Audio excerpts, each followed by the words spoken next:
stapled. If you didn't get it, it's got a picture of Swedish fish on it. If you don't have it, will you raise your hand? And, okay, everybody has it. I hope everyone will take the time to review this information carefully. For now, I am going to take a few minutes to highlight some key points. On the cover sheet, there is a full description of the mission statement of our Milford CARES group. And below the logo at the top, you can find the information you need to communicate with us and to stay informed regarding this very critical issue. Please feel free to send us questions, ideas, using our new email address. We do have a Facebook page. It's live. If you happen to have your own Facebook page, please consider liking our page and sharing it with your friends, families, and colleagues. We also have created a web page. The web page is easily accessed from the existing citizensformilford.com website. Simply click the Milford CARES tab on the menu at the very top of the screen. Our goal for this page is to provide one-stop shopping for factual information regarding recreational marijuana and its potential impact on Milford. On the screenshot here, you can see the blue links at the bottom. Information on our webpage is organized by topic, and we have many links to authoritative sources of information, websites, news articles. In the fact sheets and documents section, you can find a PDF file that contains all the flyer that you're holding in your hands right now. The second sheet in your packet is the Town of Milford zoning map. This map comes directly from the town website with our highlighting added.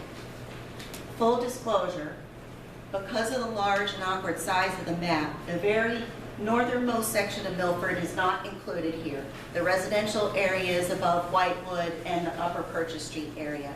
Otherwise, this is all of Milford.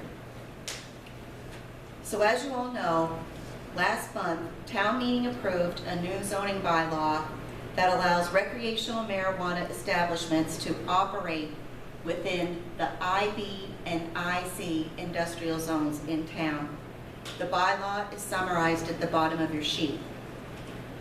A recreational marijuana establishment, as Donna noted earlier, is defined not only as retail stores, but also cultivators, testing facilities, product manufacturers, any business that has anything to do with recreational marijuana. The bylaw does include an additional restriction that prevents marijuana establishments, so all of the above, from being located within 200 feet of a residential zone, a school, a playground, a park, a youth center. So let's take a close look at the map. Every area that is highlighted in green is an IB or IC industrial zone. These are Milford's marijuana go zones. These zones are concentrated along the east side of town, throughout 495, the Fortune Boulevard corridor, in the southeast section of town where Waters Corporation is located, further south of Milford where Milford Power is, below there closer to the Hopedale-Bellingham line, and then up on the far left on the west side of town there's a small IB zone located right on 140, close to where the tradesman is located.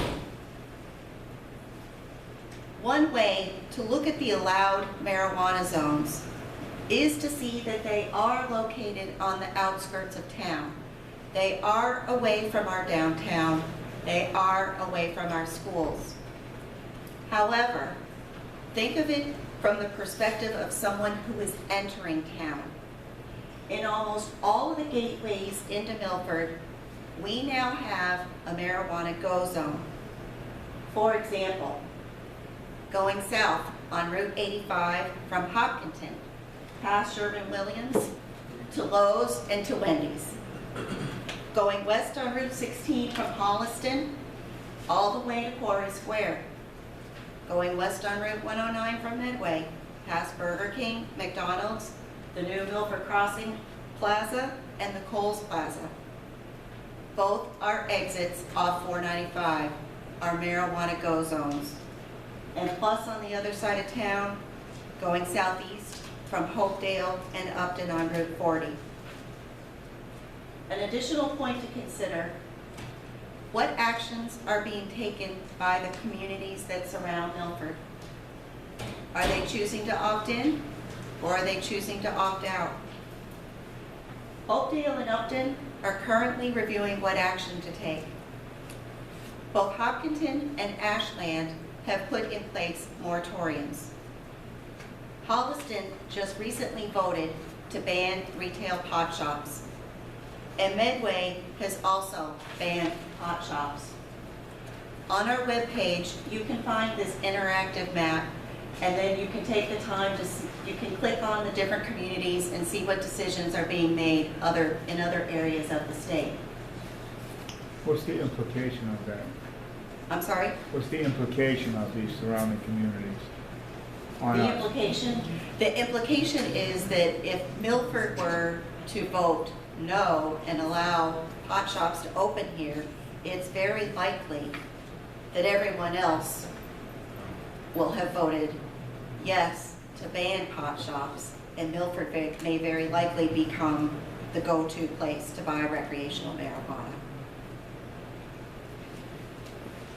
Okay, the third sheet in your packet is a summary sheet regarding basic facts about health risks, marijuana edibles, and the costs of recreational marijuana to a community.